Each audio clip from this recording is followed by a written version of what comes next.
How to hire a team. Yo, what's up guys? My name is Dr. Connor. In today's video, we're going to talk about how you're going to hire a team for your online business, right? The biggest thing that people struggle with is they think that they have to do everything because they're a founder and founder-led sales and founder-led operations and systems and process and all these things that you think are important and you think you're the only person who can do it.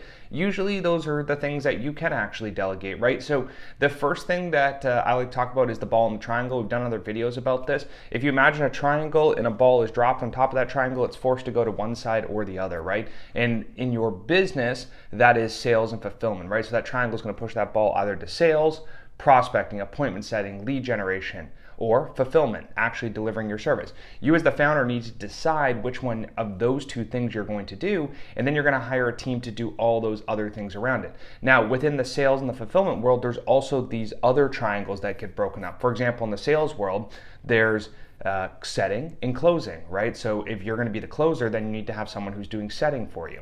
If you're on the lead generation side of things, then you got to decide, are you going to do inbound or are you going to do outbound? Everything that you're not good at, you got to hire the team around you, because it doesn't really make mathematical sense for you to spend all of your time doing every single part of the process when you can hire people for those individual steps. So in the beginning, kind of like 0 to 10K, it's going to be founder-led sales and founder fulfillment, right? So you're going to do the sales and the fulfillment. That's probably 4 clients.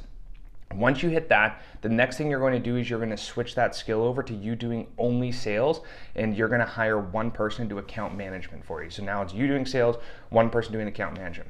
Then the next thing you're going to do is you're going to hire someone for lead gen, probably a virtual assistant. They're going to do leads all day. Take those leads and push them into you, who can do that setting process and actually push those people into a sales call. So now you have you doing sales, you have somebody in fulfillment, and you have someone doing lead gen for you.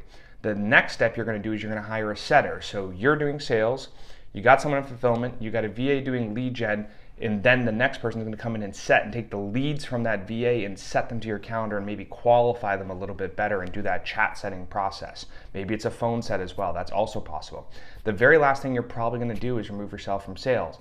So you're in the sales role, you have someone who's doing account management, you have a VA doing fulfillment, you have an appointment setter, then you're going to hire a closer, and ultimately what that's going to do is it's going to take all those people that you've just put on your team and you're going to lift yourself up to the top. When you do that, what you're going to find is that you have a lot more control over the whole process. Now, me personally, I like to take a lot of our calls because we don't need to have a crazy high volume of calls. And when I jump on the phone with people, I can see who's really a good fit and make sure that we're not letting people into our services that are going to be a really bad fit. There are many times where we have people come in and say, oh, I'm going to be great, I'm never going to refund, I'm always going to pay on time, I'm going to do all the work, I'm going to have a great offer, I have a great team. And then you find out that the clients really aren't that good at what they say they are, and that puts you in a really tough position. So by putting myself in the sales, the front end seat of our business, I make sure that people don't come into our ecosystem that are really crappy. So, one thing to keep in mind too, when you hire all those positions, right, you get the salesperson and the setter and the VA and the operator, the fulfillment team. Then you can do things like this. You can shoot content. You can actually put out YouTube videos that are going to make you more money and more visible to the public, right? So if that's something you're interested in, we're going to be putting together a mini course on the content that I'm shooting here. I'm at our new house now, so I have a little bit of a different setup than maybe what you guys are used to seeing. But if you want to see the content, you can check out facebook.com/groups/organic outbound secrets. We'll drop the link below here on the YouTube channel. And if you're watching this in the Facebook group, check out the YouTube channel, because we're dropping videos like this almost every day now, explaining exactly how to grow an online business without having to put tons of money down and leveraging yourself like crazy. So if that's something you're interested in, follow both of those. And in other videos, we're going to talk about what we're doing once we've generated the business, we've created the business, we've hired the team, and we're making good positive cash flow. Where do we take that money and put it so that we can be even more successful? So if that's something you're interested in learning, let me know and we'll shoot another video on it.